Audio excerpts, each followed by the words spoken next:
They said we were a dead end, a cosmic joke tucked away in the forgotten spiral arm of a galaxy that had long since moved on.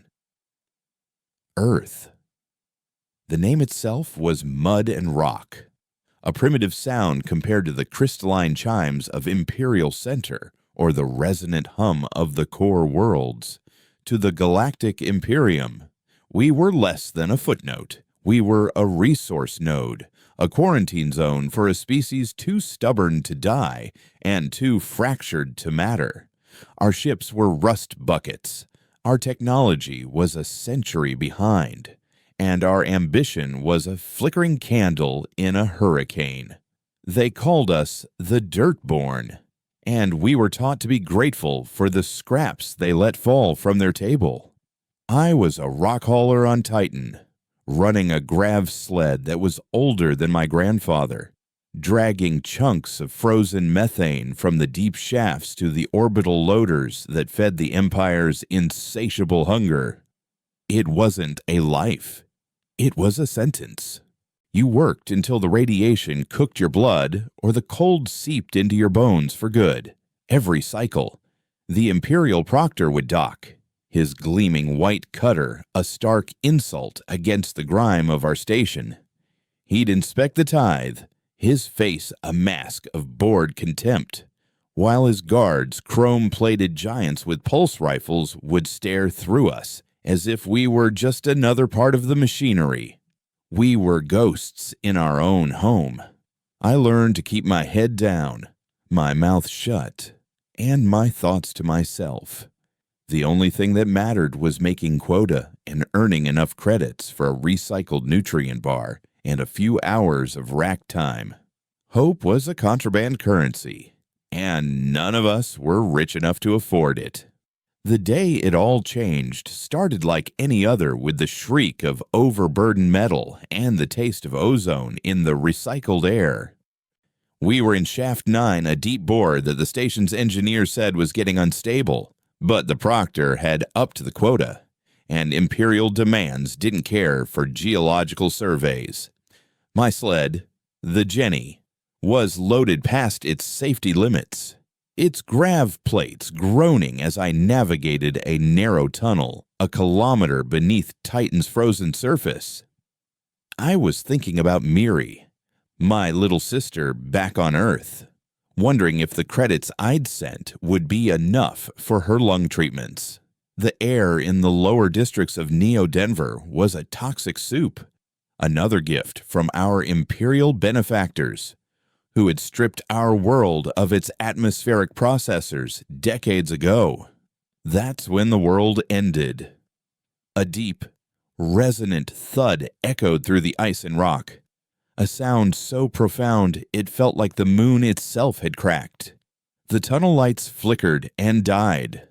The sled's power cut out, its low hum replaced by an unnerving silence. Then came the screaming, both from my comms unit and from the rock around me. Shaft 9 was collapsing.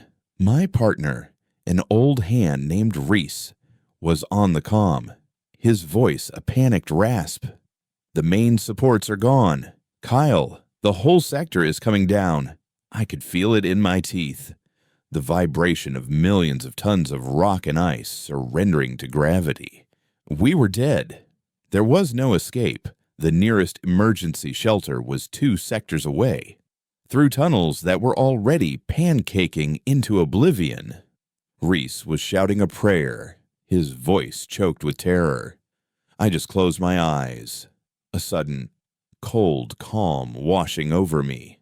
I thought of Miri's face, the way she'd smiled in her last message, and a white-hot rage burned through me. Not like this. We would not end as a footnote in a mining accident report. We would not be buried in the dark. I don't know why I did it. It wasn't a thought, not a plan. It was an instinct, a primal scream against the inevitable. I reached out with my mind, not my hands. I didn't push against the rock. I pushed against the space it occupied. I felt for the distance between me and Reese, between our sled and the emergency conduit 50 meters away through a solid wall of collapsing stone. And I pulled. The universe screamed. It was a soundless, soul-tearing shriek that ripped through my head, a cacophony of tearing fabric and splintering reality. The inside of my skull felt like it was being scraped clean with broken glass. A blinding blue light erupted in my vision, and the world dissolved into a smear of motion and pain. One moment, I was strapped into the Jenny's cockpit, surrounded by groaning rock. The next, we were there. Not just me, but the entire sled, Reese included, sitting in the silent, dust-filled corridor of the emergency conduit. The sled's metal hull was groaning, twisted and warped as if it had been squeezed through an impossibly small hole. Reese was staring at me, his eyes wide with a terror that had nothing to do with the collapse. He was looking at me like I was a monster. What did you do?" He whispered, his voice trembling. I had no answer. Blood was pouring from my nose, and the world was spinning.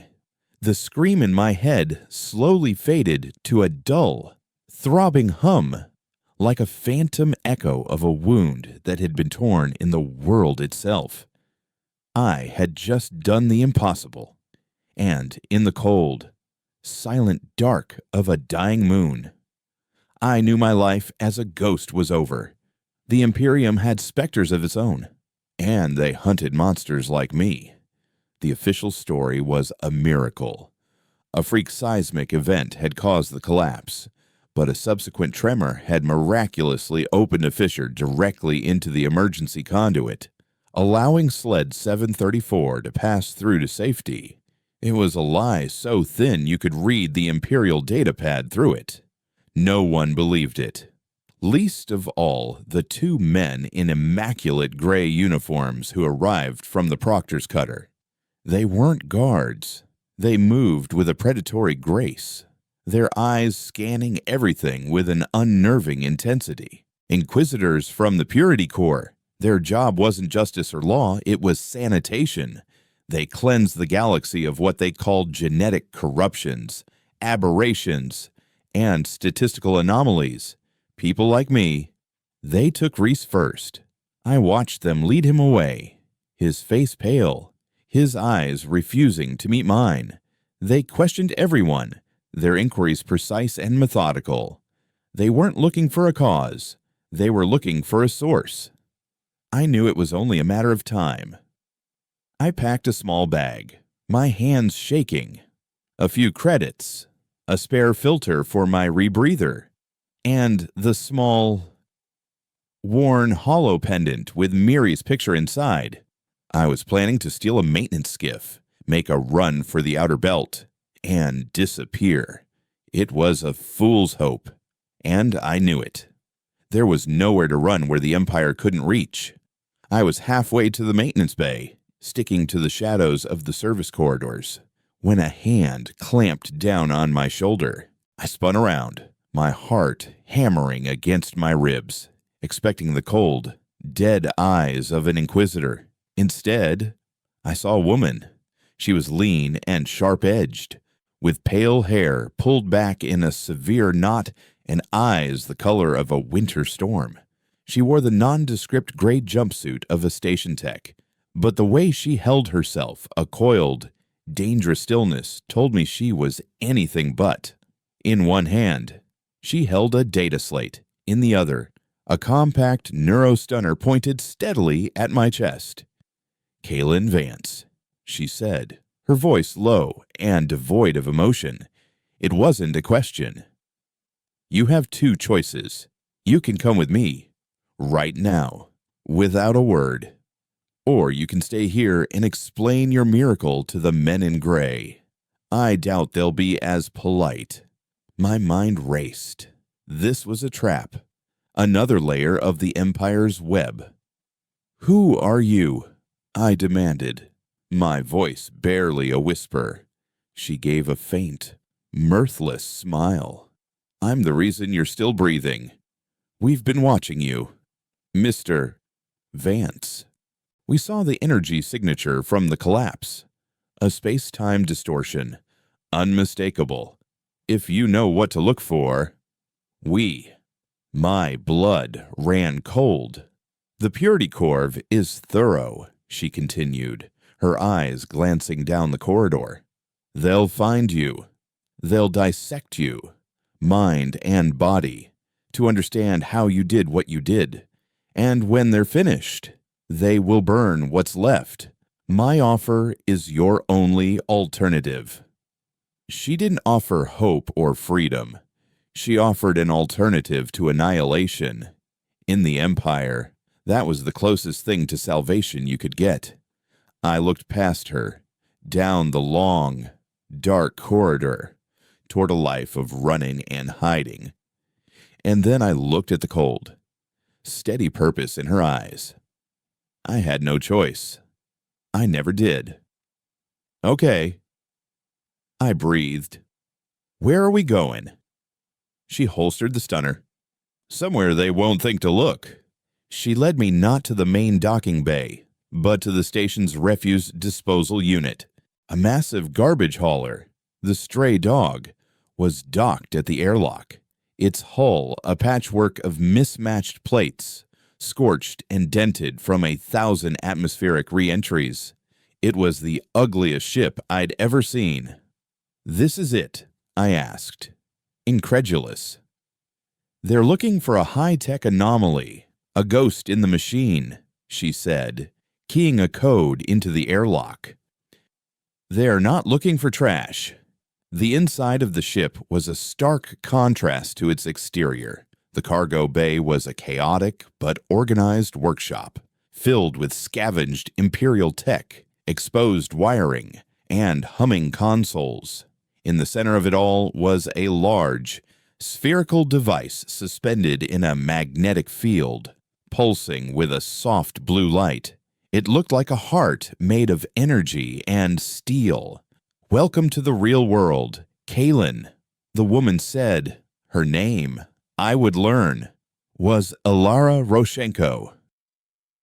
As the Stray Dog silently detached from the station and drifted into the black, I looked out the viewport. The Proctor's gleaming white cutter was still docked. A predator, unaware its prey had just slipped from its jaws. A wry, disembodied voice crackled from the ship's internal comms. Cargo secured. Leaving the dump. Try not to bleed on the upholstery. Kid. It's new. Ilara ignored it. She turned to me, her stormy eyes fixing me with an intensity that chilled me to the bone. The Empire has been hunting your kind for centuries, she explained. Riftwalkers. They called you.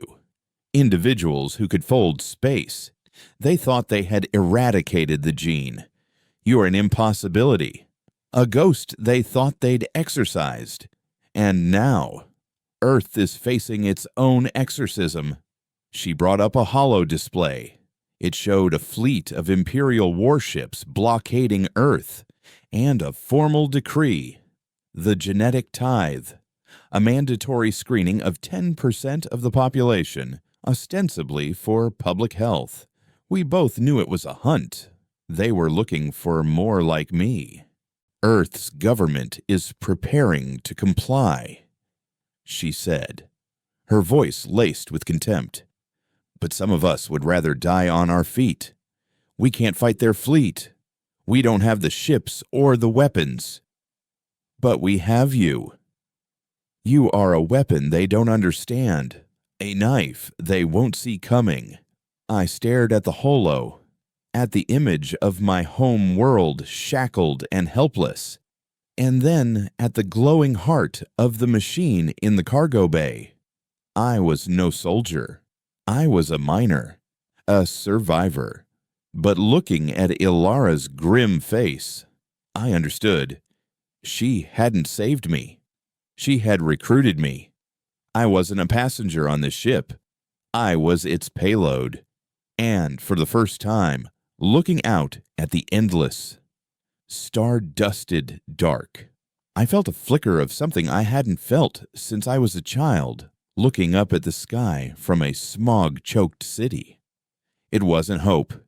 It was something harder, colder. It was purpose. The ghost had found his war.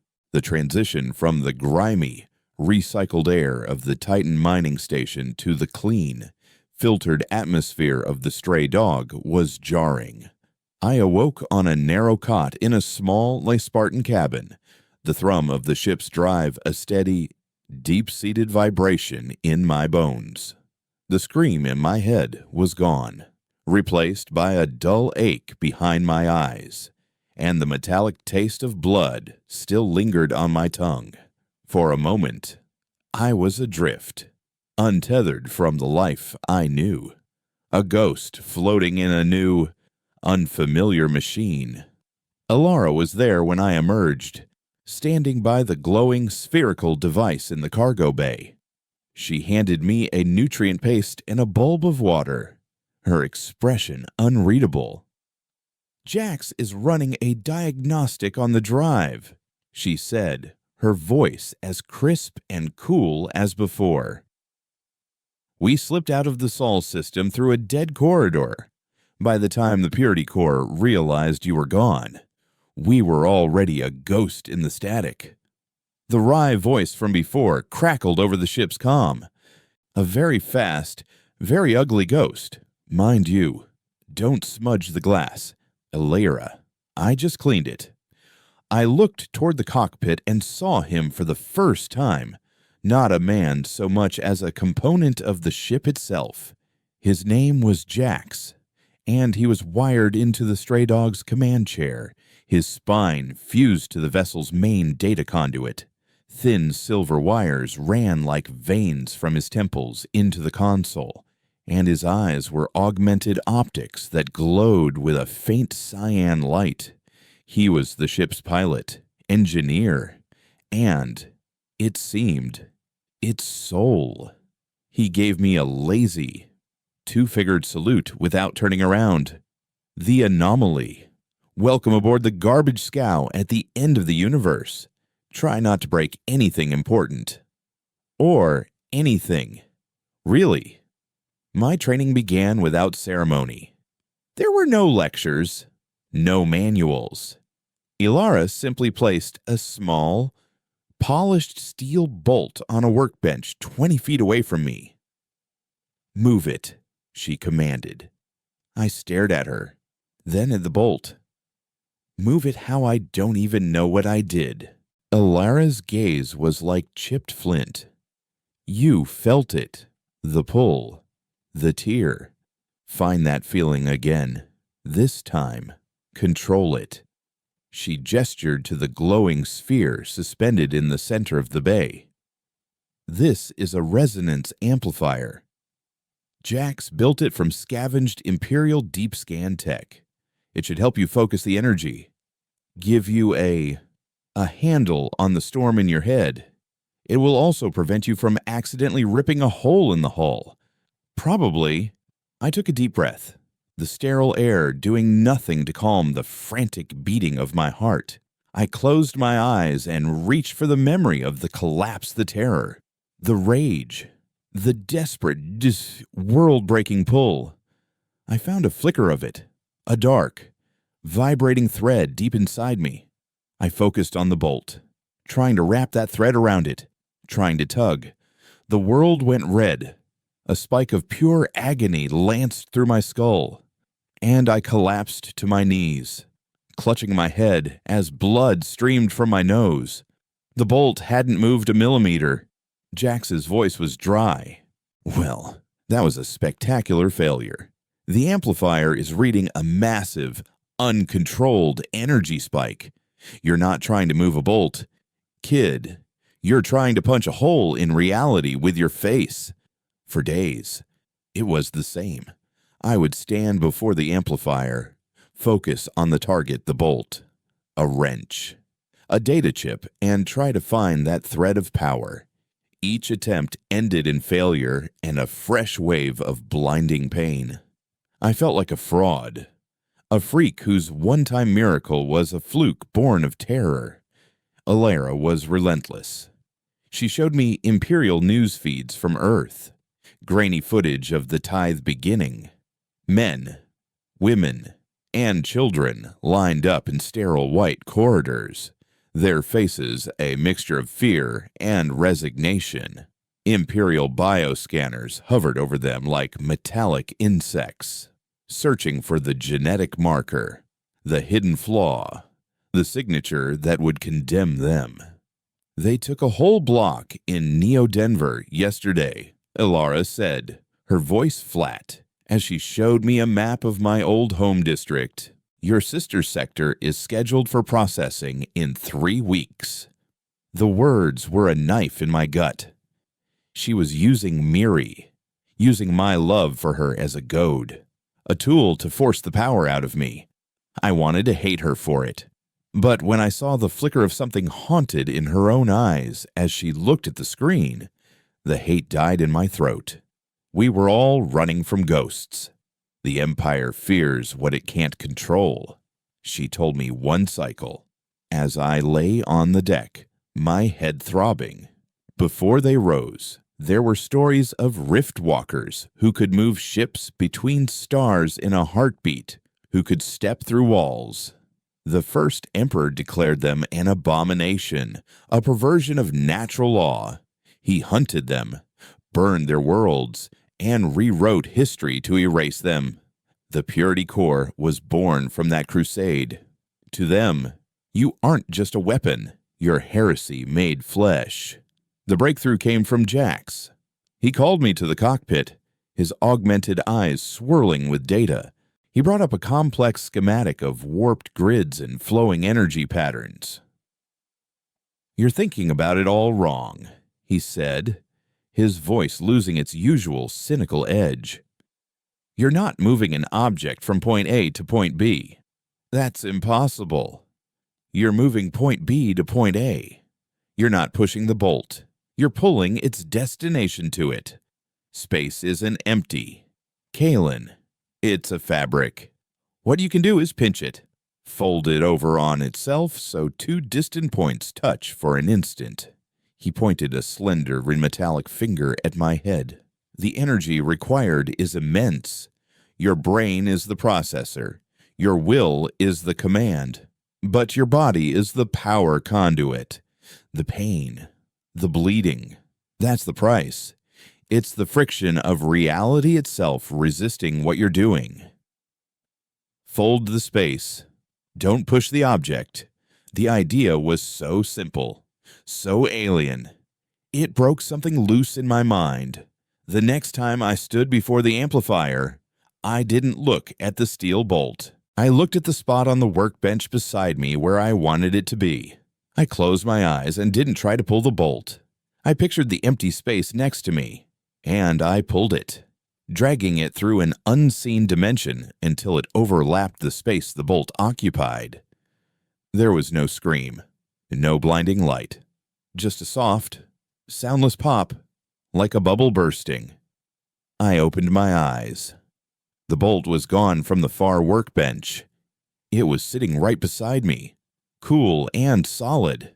There was no pain, just a profound, bone-deep exhaustion, and the low and steady hum of the amplifier, glowing a brighter, more stable shade of blue. Jax let out a low whistle over the comm. Well, I'll be damned. The kid learned a magic trick. Alara simply nodded, a flicker of something that might have been approval in her stormy eyes. With that single success, the floodgates opened. Within a week, I could move small objects across the cargo bay with growing ease. The exhaustion remained, a constant, weary companion, and a bad jump would still leave me with a splitting headache. But the agony was gone. I was learning control.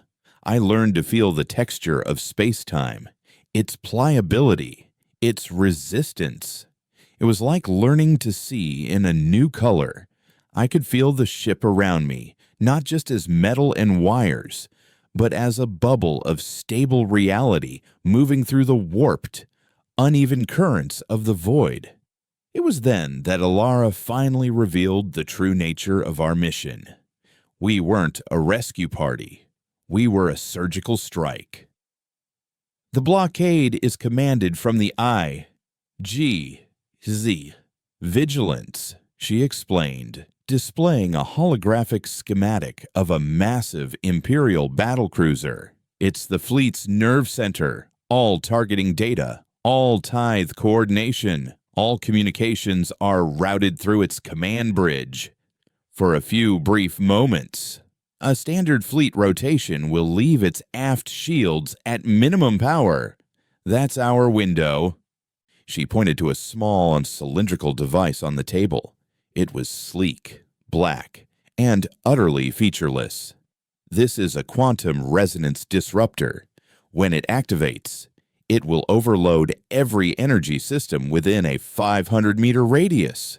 It won't destroy the vigilance, but it will blind it.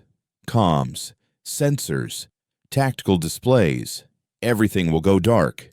The resulting chaos will break their command structure, creating a window for extraction teams on Earth to get high-value assets off-world. I stared at the disruptor, then at her. You want me to put this on their bridge? It wasn't a question. Precisely, she said. No ship we have could get close enough. But you don't need a ship. You just need to be in range. The stray dog will get us there. Your job is to make the final delivery. The weight of it settled on me, a physical pressure that made it hard to breathe. I wasn't just moving bolts anymore. They were asking me to perform an act of war, to be the unseen hand that crippled a warship, to potentially kill hundreds of people. The faces of the Imperial guards on Titan flashed in my mind, their casual cruelty, their utter disdain for my people. I thought of the children in the tithe lines. I thought of Miri, my hands clenched into fists. When do we do it? I asked, my voice hoarse. First, a final test. Jax's voice cut in. We need to know your limits. We need to see if you can jump an object of that mass and density through a shielded hull. We're going to do a live fire test. He brought up a new schematic on the main screen. It showed the stray dog, and next to it, a small, Draenert asteroid they'd tractor-beamed into the cargo bay. The target is a small drone. We'll launch a click-out, Jax explained. I've replicated the energy signature of the Vigilance's bridge shielding around it. You're going to jump a small piece of this asteroid.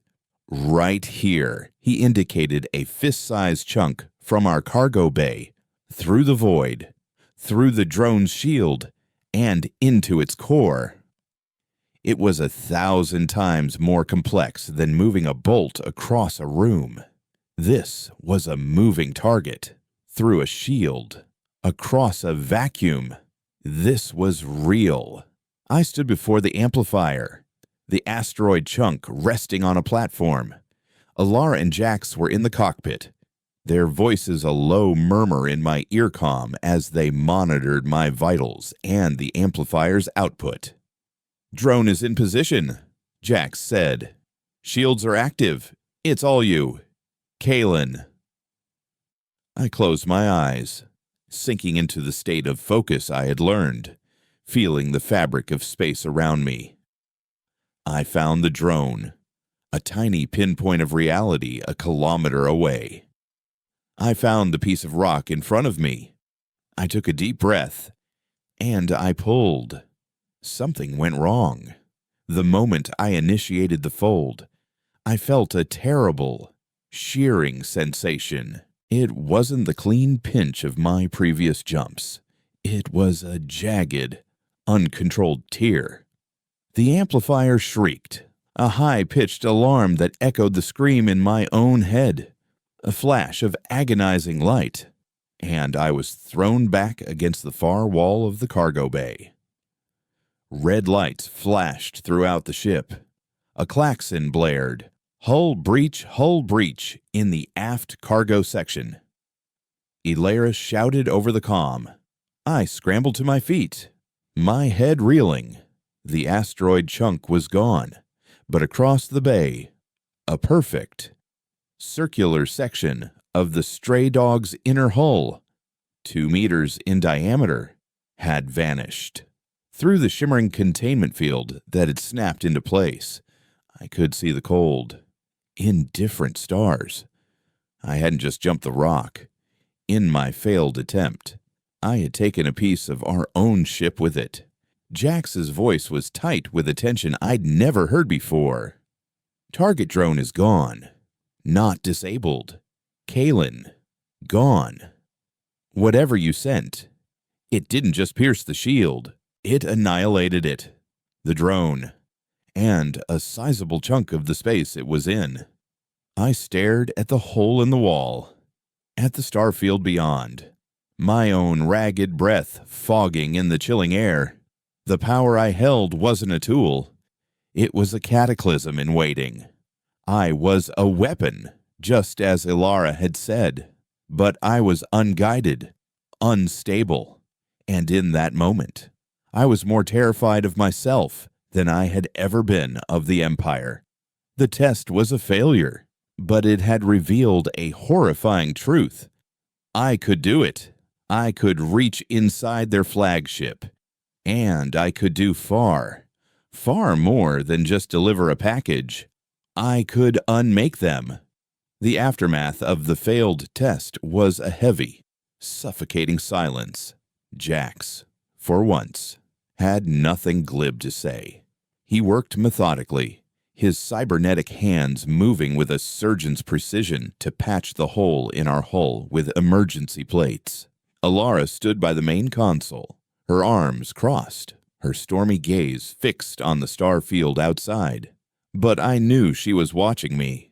The fear I felt was a cold, slick thing in my gut. It wasn't just the fear of failure anymore. It was the terror of my own potential. I hadn't just made a mistake. I had erased a piece of the universe. The power wasn't a precision tool. It was a sledgehammer that could shatter reality itself. And I was a child swinging it in the dark. I retreated to my small cabin, the ship's low hum a poor comfort. I kept seeing the hole in the hull, the clean, perfect circle of nothingness where solid metal had been. I had done that. My mind, my will, had unwritten a piece of the world. What if I tried to jump the disruptor onto the Vigilance's bridge and took the entire command crew with it? What if I missed and erased a chunk of Earth's atmosphere? The possibilities were a cascade of horrors, and I was the trigger for every one of them. Elara found me there hours later. She didn't knock, just slid the door open and stood in the doorway, a silhouette against the dim corridor light. We're 2 days from the rendezvous point, she said, her voice softer than I'd ever heard it. We go ahead with the mission, or we scrub it and run. The choice is yours. I looked up at her, my throat tight. I could kill everyone. Elara, not just on that ship. I could tear a hole in everything. You saw what happened. She stepped into the cabin and sat on the edge of the cot, a rare breach of the personal space she guarded so fiercely.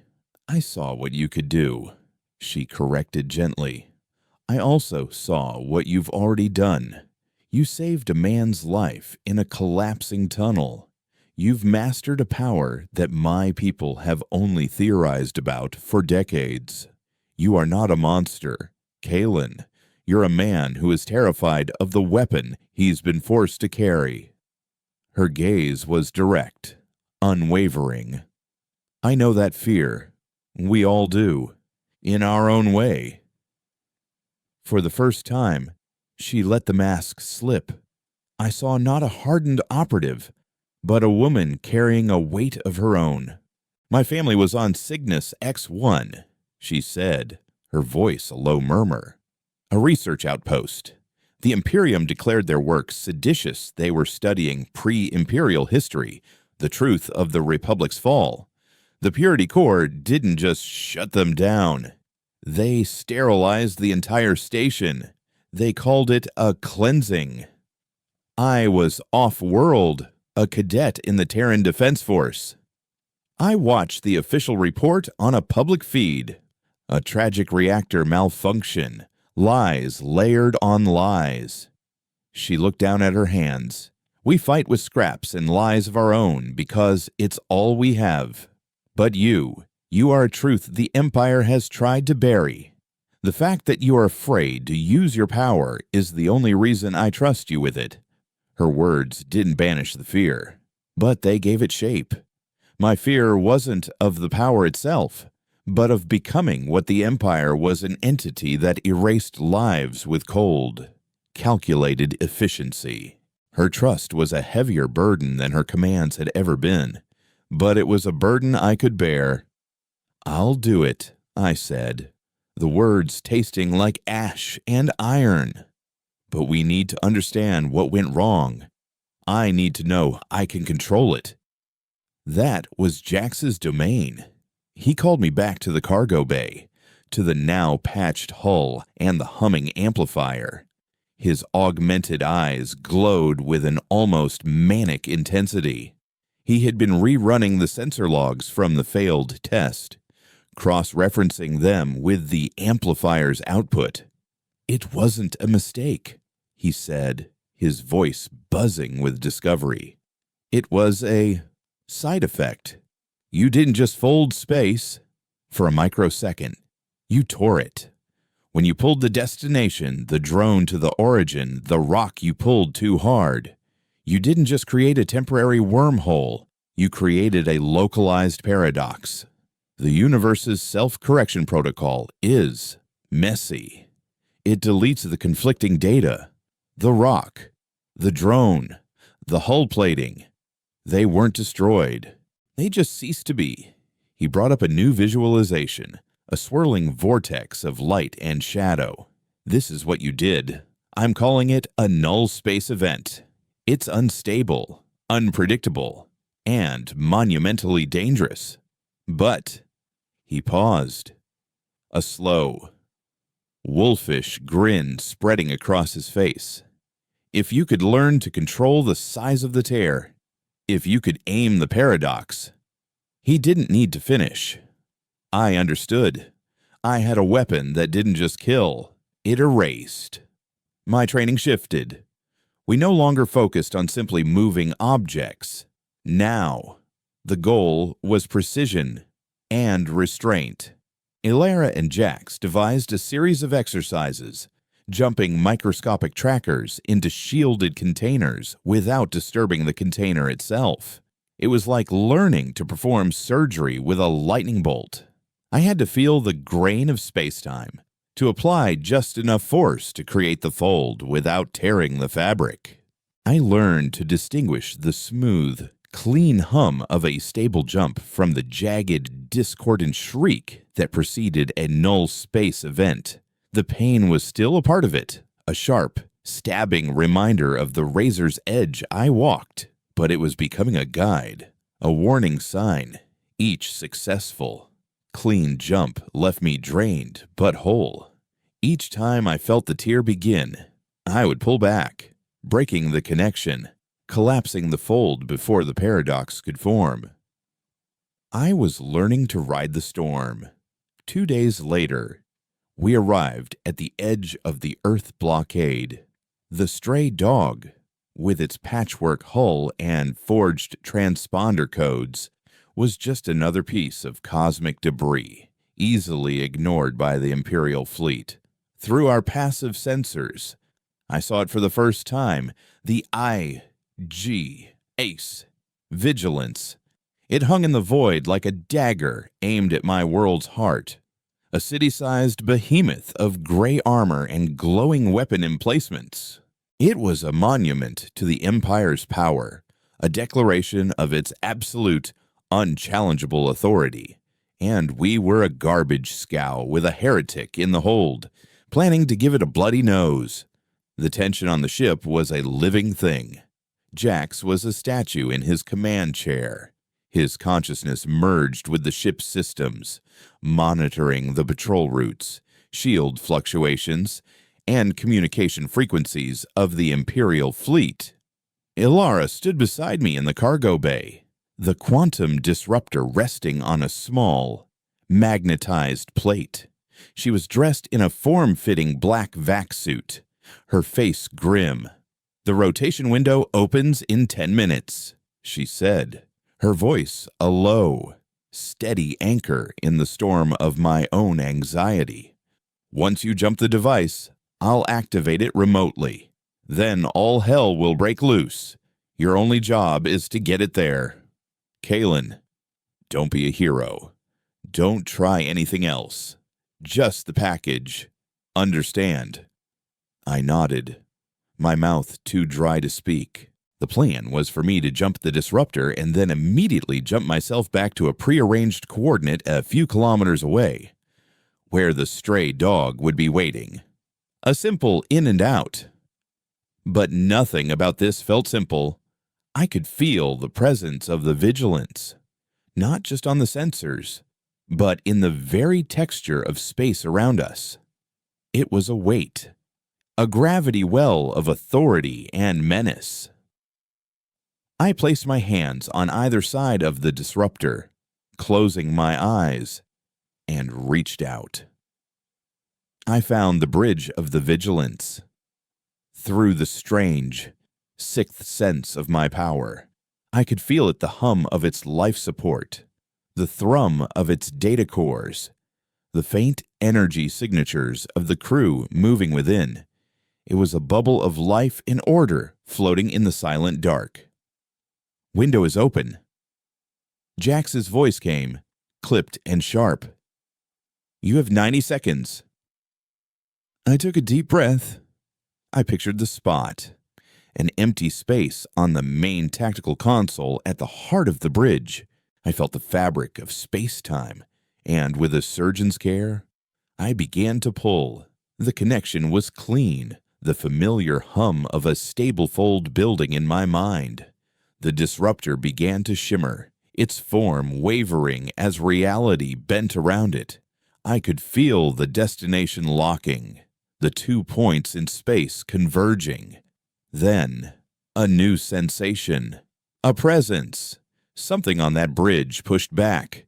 It wasn't a shield or a machine. It was a mind, cold, disciplined, and powerful. It felt like a wall of ice slamming down on my connection, trying to sever the fold. My vision flashed with an image that wasn't mine, a man in the stark white uniform of an Imperial Inquisitor, his eyes wide with shock and fury, his hand outstretched.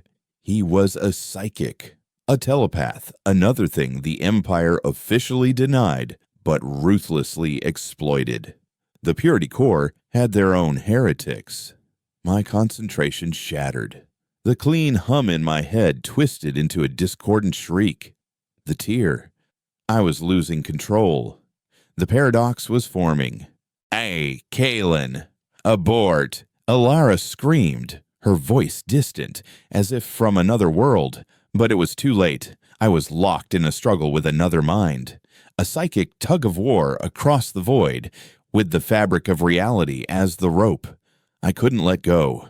I pulled with everything I had, fueled by a sudden, blinding surge of rage. The world dissolved. There was no pop, no quiet transition. There was only a violent, wrenching tear. One moment I was in the cargo bay of the stray dog. The next, I was standing on the bridge of the eye. This vigilance. The disruptor was with me, clattering to the deck at my feet. The air was filled with the ozone smell of fried circuits and the high-pitched shriek of alarms. The crew were frozen, their faces masks of disbelief. But my eyes were locked on the Inquisitor. He stood 10 feet away, blood trickling from his nose and ears. his face a ruin of shattered concentration. He had tried to block my jump, and in doing so, he had anchored me, pulling me through the fold along with the device. I had not just sent the package, I had delivered myself. The alarms blared around me, a symphony of our shared failure. Imperial guards were already rushing toward the blast doors of the bridge, their armor clanking in the corridor. Ilara's frantic voice was a ghost in my ear. "Kalen, report. What happened?" I looked at the Inquisitor, at the slowly dawning comprehension and murderous rage in his eyes. I looked at the disruptor on the floor. I was standing in the heart of the beast, a ghost made of flesh and blood, and I had just brought the storm with me. The time for precision was over. Now, there was only survival. The frozen tableau on the bridge of the Vigilance shattered into chaos. Alarms screamed. Red lights painted the sterile gray walls in arterial strokes, and the Imperial crew, their training overriding their shock, began to move. Shouts echoed across the command deck. "Intruder on the bridge. Lock down all sectors. Code red." But all of it was just noise. My world had shrunk to the 10 feet of polished decking that separated me from the Inquisitor. His name, I would learn later, was Malachi, a name whispered with fear even among the ranks of the Purity Corps. He was a hunter, a specialist in tracking and neutralizing rogue psychics. He was my opposite, my predator. And in that moment, his eyes burned with a cold fire that promised nothing but oblivion. He didn't reach for a weapon. He simply raised a hand, and the world buckled around me. It was a psychic assault, a wave of pure force that felt like a physical blow. The air grew thick, heavy as lead, crushing the breath from my lungs. My vision swam, and the deck plates seemed to warp beneath my feet. This wasn't the subtle art of folding space. It was a bludgeon, a telekinetic hammer designed to pulp my mind and body. My survival was pure instinct. I didn't think. I reacted. I threw up a wall, not of force, but of distorted space. I didn't block his attack. I bent the path it traveled, creating a microfold around myself that shunted the worst of the psychic pressure a few feet to my left. The main tactical console beside me crumpled like paper, its screen imploding in a shower of sparks. The attack had missed me by inches, but the feedback, the raw friction of Malachi's power scraping against my own, sent a fresh wave of agony through my skull. "Heretic," he hissed, the word ablaze in the chaos. "You will be purified in the Emperor's light." He lunged, not physically, but with his mind. A series of rapid, vicious, telekinetic jabs. I was constantly on the defensive, dancing a deadly ballet on the edge of annihilation. I folded the space around a plasma bolt from a guard's rifle, sending it harmlessly into the ceiling. I warped the air in front of another, turning it into a lens that magnified the flash of an overloaded power conduit, momentarily blinding him. I was a ghost in the machine, an anomaly they couldn't target. But I was trapped. The blast doors to the bridge were sealed, and Malachi was a relentless, suffocating presence, his mental attacks growing stronger, more focused. He was mapping my abilities, learning the rhythm of my defenses. "Kalen, get the disruptor online and get out." Ilara's voice was a desperate lifeline in my ear. "We're reading a massive energy spike. They're trying to lock onto your signature," but the disruptor lay on the floor near the command chair, 20 feet away, an impossible distance. I couldn't risk a jump, not while Malachi's mind was pressing in on me from all sides. Any attempt to fold space would be like trying to thread a needle in an earthquake. Then I saw it. Malachi, in his focused rage, had a blind spot. He was attacking me, Kalen Vance, the physical intruder. He wasn't thinking about the space around him. While he hammered at my defenses, his mind a battering ram, I reached out with a delicate, almost invisible thread of power. I didn't try to move the disruptor. I moved the small magnetic clamp on the underside of the captain's chair. A soft click echoed, unheard in the din. Then, with a flicker of will, I activated the clamp. It latched onto the disruptor's metallic casing. It was a tiny victory, but it was enough. I couldn't jump the device to my hand, but I could drag it.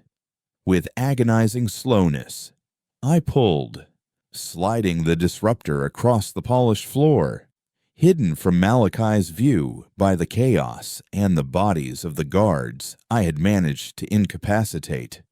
The fight was taking its toll. Each defense, each micro-jump, was draining me. The familiar exhaustion blooming into a bone-deep weariness. Blood was trickling from my nose again, and dark spots danced at the edges of my vision. Malachi sensed my weakness. He pressed his advantage, a cruel smile touching his lips. "You are an echo," he sneered, his psychic voice scraping against my mind. "A flaw in the pattern. And, like all flaws, you will be erased." He gathered his power for a final, overwhelming assault. I could feel it, a crushing wave of psychic energy that would not be denied or deflected. He was going to snuff me out like a candle. In that split second, with oblivion rushing toward me, I had two choices: try to shield myself and be annihilated, or risk everything on one last, desperate gamble. I let my defenses drop. For a fraction of a second, I left myself completely open. Malachi's attack surged forward, a tidal wave of pure force, and just before it hit, I did the one thing he didn't expect. I didn't jump myself. I jumped him. It wasn't a teleportation.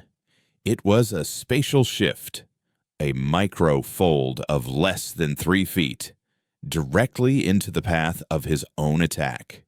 The universe screamed. Malachi's eyes went wide with disbelief as his own psychic hammer blow, meant for me, slammed into him. The feedback was catastrophic. He was the epicenter of a psychic explosion that blew him backward across the bridge, his body limp as a puppet with its strings cut. He crashed into the main view screen, which shattered, plunging the bridge into the eerie, silent light of the starfield beyond. A collective gasp went through the remaining crew. The pressure in my head vanished, replaced by a hollow, ringing silence. The path was clear. I lunged for the disruptor, my legs shaky, my body screaming in protest. I scooped it up, thumbed the activation sequence Ilara had shown me, and threw it into the exposed server core beneath the ruined tactical console. "It's active," I yelled into my comm. 30 seconds to detonation. Get ready. We're moving in." Jax's voice replied, blessedly calm. "Jump to the rendezvous. Kalen." Now, I turned, ready to pull the trigger on my own escape, when I saw her. A young communications officer, no older than Miri, was trapped beneath a fallen ceiling panel, her leg crushed, her face pale with shock and pain. Our eyes met. In her gaze, I saw not the face of the enemy, but the face of humanity terrified, helpless, and about to be consumed by the fire I had started. I could have left her. The mission was complete, My survival was paramount. It was the logical, tactical choice. But Ilara's words came back to me. The fact that you are afraid to use your power is the only reason I trust you with it. This wasn't about power. It was about who I chose to be with it. I made a choice. I can't. I told Jax. There's someone. I have to get her out. A string of curses from Jax crackled in my ear, but I was already moving. I reached the trapped officer in 2 strides. The panel was massive, a solid slab of reinforced durasteel. I couldn't lift it, but I didn't have to. I placed my hands on it, not to push, but to find its place in the world. And then, with a grunt of effort that felt like it was tearing my soul in two, I jumped it. Not far. Just 6 inches straight up. It hung there for a bare second, suspended in a pocket of warped space, before crashing back down. But it was enough. I dragged the woman free, her body trembling, her eyes wide with a mixture of terror and awe. "The ship's going to—" She started, her voice a weak whisper. "I know," I said, hoisting her over my shoulder in a firefighter's carry. The disruptor began to emit a high-pitched whine, the countdown entering its final seconds. Hold on. The jump was the hardest of my life. I wasn't just moving myself. I was carrying another person, an uncooperative, terrified variable. I was exhausted, bleeding, my mind frayed to the breaking point. I reached out, searching for the stray dog's energy signature, a beacon in the void. I found it, a faint flicker against the overwhelming glare of the vigilance. I gathered the last of my strength, the last dregs of my will, and I pulled. Reality tore open. For a sickening, endless moment, I was nowhere and everywhere. My consciousness stretched thin across the screaming void between 2 points in space. I saw the communications officer's life flash before my eyes. Her childhood on a farm on some forgotten agri-world. Her graduation from the Imperial Academy. Her quiet pride in her uniform. I felt her fear, her pain, her hope. And then, with a gut-wrenching lurch, we were there. We collapsed onto the cold deck of the Stray Dog's cargo bay, gasping in the clean, recycled air. The whine of the disruptor was gone, replaced by the steady hum of the amplifier. Behind us, through the viewport, we saw it. The vigilance didn't explode. It just went dark, one by one. Its lights winked out. Its weapon emplacements went silent. Its engines sputtered and died. The dagger aimed at Earth's heart had been disarmed, plunging the Imperial fleet into headless, panicked chaos. Ilara was there, her face a mask of relief and fury. She helped me to my feet, her grip surprisingly strong. "Are you an idiot?" she hissed, her voice trembling slightly. "You almost got yourself killed. You almost compromised everything." I looked past her, at the young Imperial officer I had saved. She was staring at me, her face pale, her Imperial indoctrination warring with the simple, undeniable fact that a monster, a heretic, had just saved her life. I looked at Ilara. "No," I said, my voice raw. "I saved a life. If that compromises the mission, then the mission was wrong. We can't become them. Ilara. We can't." For a long moment, she just stared at me, her stormy eyes searching mine. Then, the hard lines of her face softened, and she gave a slow, weary nod. "No," she agreed quietly. "We can't. Our victory was a strange and fragile thing. We had won the battle, broken the blockade, and given Earth a fighting chance. But I had also revealed myself. Malachi was alive. I could feel his hateful, burning consciousness. Even from this distance, he had seen my face. He knew what I could do. The Empire no longer had a statistical anomaly to hunt. They had a name. They had a target. And their hunt was just beginning. The ghost had a face. And the war had just become personal. The chaos we had sown in the Imperial fleet was our cover. In the blind confusion that followed the Vigilance's incapacitation, the stray dog slipped away, a ghost disappearing back into the static from which it had come. We jumped. Not once, but a dozen times. A series of short, erratic folds designed by Jax to scramble our energy trail and throw off any pursuit. Each jump was a fresh agony for me. The ordeal on the bridge had left me hollowed out, my reserves of strength and will utterly depleted. Every time Jax initiated a fold, I felt it as a sympathetic echo, a phantom tearing in my own mind that left me dizzy and nauseous. I spent the next cycle drifting in and out of consciousness in my cabin. The line between waking and dreaming blurred. I saw Malachi's face in the dark, his eyes burning with cold fury. I felt the crushing weight of his psychic assault. But woven through these nightmares was the face of the young officer I'd saved. Her eyes wide not with hate, but with a terrifying, profound confusion. Her name was Anya. She was from a small agricultural moon in the Outer Rim, a place where the Empire meant order, stability, and protection from the pirates and warlords that preyed on the fringe worlds. She had joined the Imperial Navy out of a sense of duty, a genuine belief that she was serving the cause of peace and civilization. We hadn't just broken her ship, we had broken her world. Alara had locked her in a secure storage room, a makeshift brig. She's a prisoner of war, she'd said. Her voice clipped and professional again. The brief moment of vulnerability on the bridge sealed away. We'll decide what to do with her when we reach the rendezvous.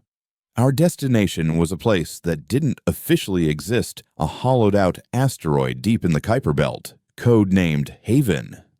It was the nerve center of the nascent rebellion, a secret gathering place for the scattered cells of resistance that had been fighting a shadow war against the Empire for years. They were the ones who had funded the stray dog, who had provided the intelligence for our mission. They were the we Alara had spoken of, and they were waiting for their weapon to come home. When we finally docked, the sterile, metallic interior of Haven was a stark contrast to the grimy, lived-in feel of our ship. It was a place of quiet, desperate purpose.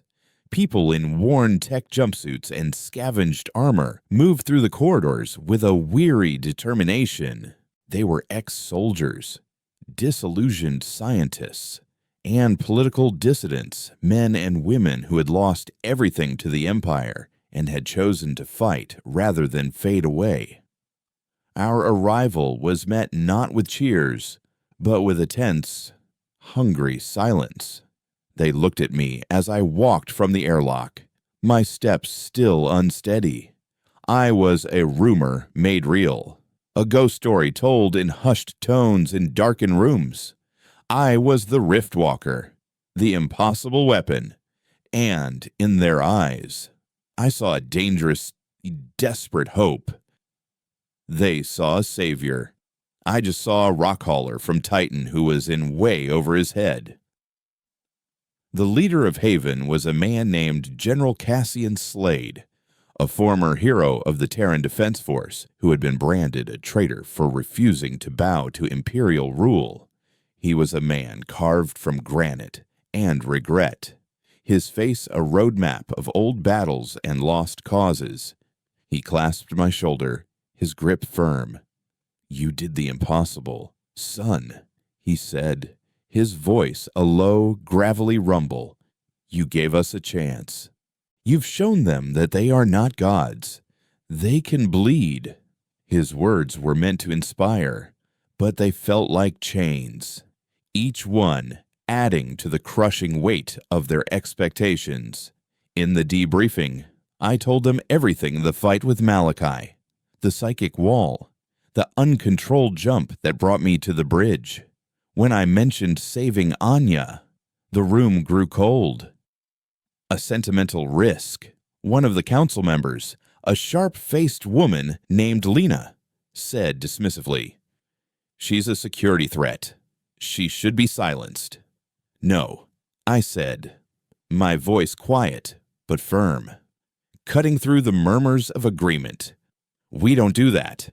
We don't execute prisoners. If we do, we're no better than they are." My gaze met Slade's. For a long moment, the old general just looked at me, his expression unreadable.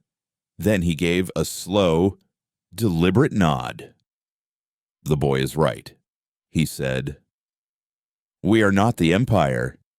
She will be interrogated, but she will not be harmed." In the days that followed, Haven became a hive of activity. The blow to the Vigilance had sent shockwaves through the Imperium. The tithe on Earth had been halted, the fleet temporarily pulling back in disarray.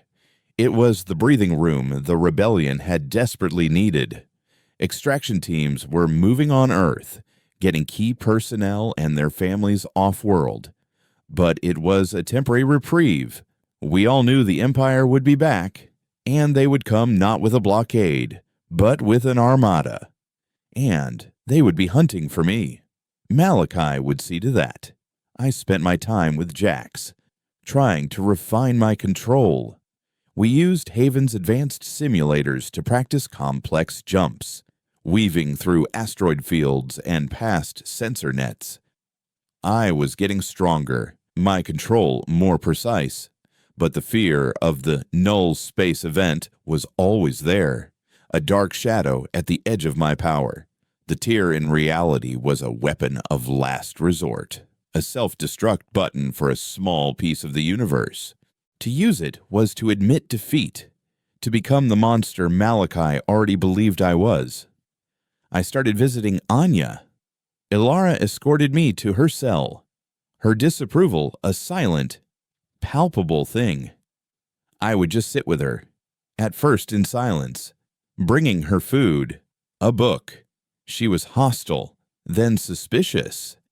Then slowly, cautiously, she began to talk. I told her about Titan, about Miri, about the casual cruelty of the Proctor. She told me about her home, about the peace the Empire had brought, the safety she had cherished. We were two sides of the same coin, two people from forgotten corners of the galaxy who had been thrown into the heart of a war we had never asked for. "Why did you save me?" she asked one day, her voice barely a whisper. "Because I saw my sister." I answered honestly. I saw a person, not a uniform. It was that conversation that changed everything. Ilara had been monitoring us, and she came to me later that night, her face troubled. "She's not a zealot," Ilara said. "She's a believer. She believes in the peace the Empire preaches. There are billions like her, Kalen, people who see us not as liberators, but as terrorists, as agents of chaos. We could fight their ships, I realized.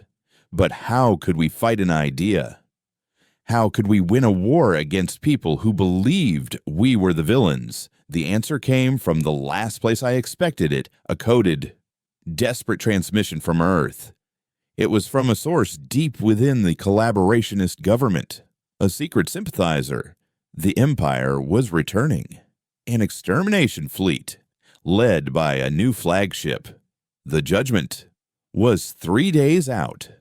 But that wasn't the worst of it. They weren't just coming to level cities. They had a new weapon, a planet-scale psychic amplifier, and, at its heart, powering it, focusing its energy, was the Inquisitor, Malachi. He was going to use my people as a focusing lens, turning their own latent psychic potential into a wave of terror and despair that would break their will to resist, leaving them a pacified, empty-souled populace ripe for imperial rule. He wasn't just coming to conquer Earth. He was coming to lobotomize it. And he was calling me out. The transmission included a personal message from Malachi, broadcast across all Imperial channels.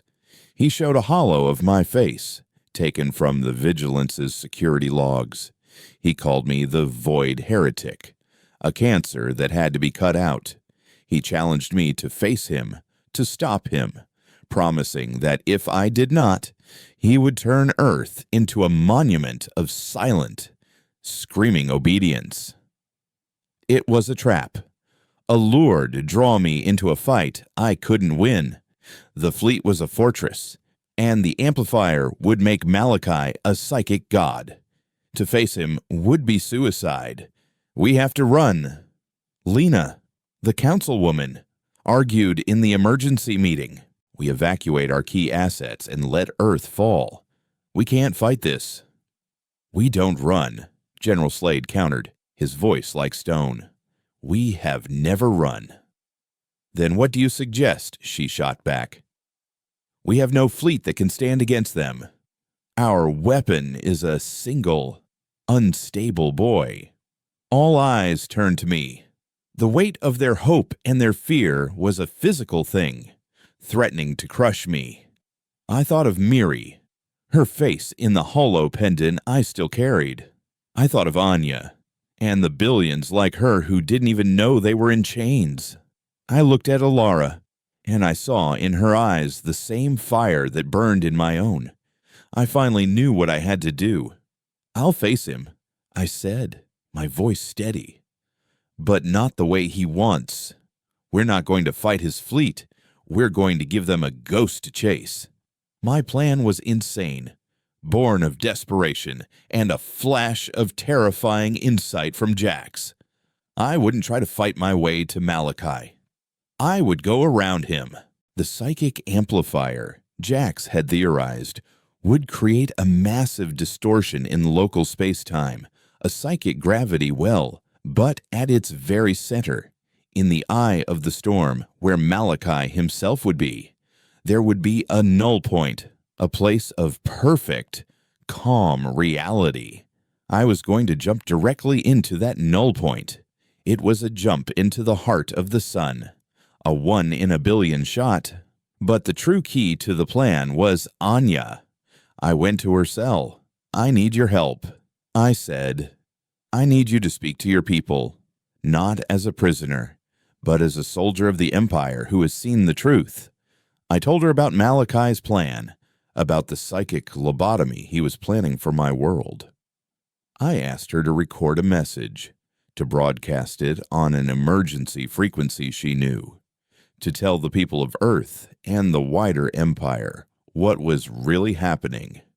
She looked at me, her eyes filled with a terrible conflict.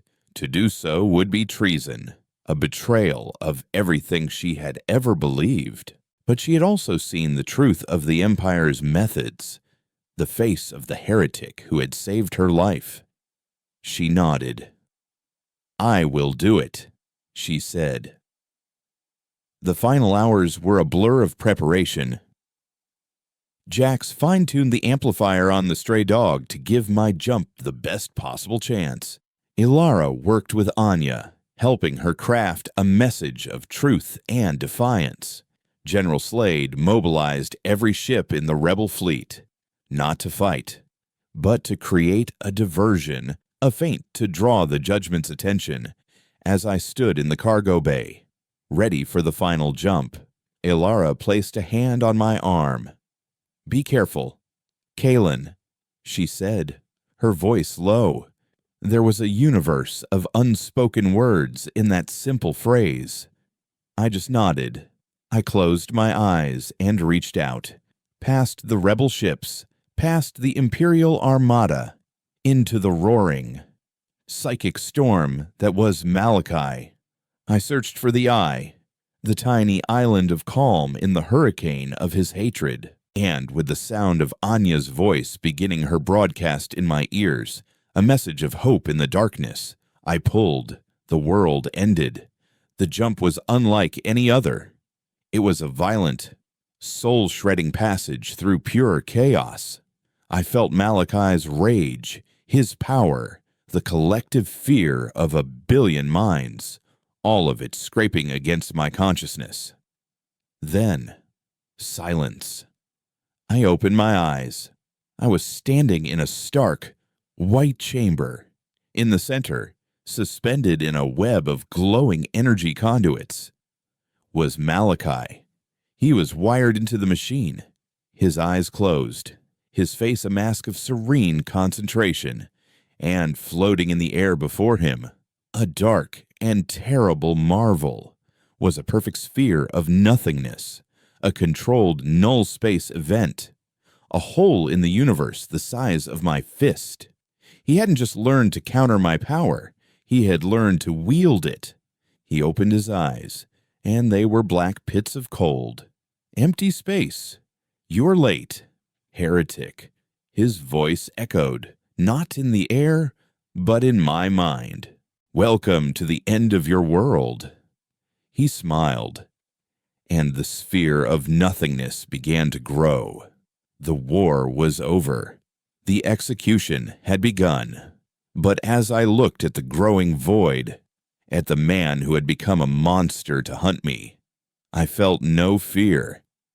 I finally understood. The tear wasn't just a weapon. It was a choice. And in that final moment, I made mine. I didn't fight him. I didn't try to overpower him. I reached out, not with a push, but with an offer. I showed him the memory of Anya's face, of her fear, her pain, her hope. I showed him the choice to be something more than a weapon, something more than an instrument of hate.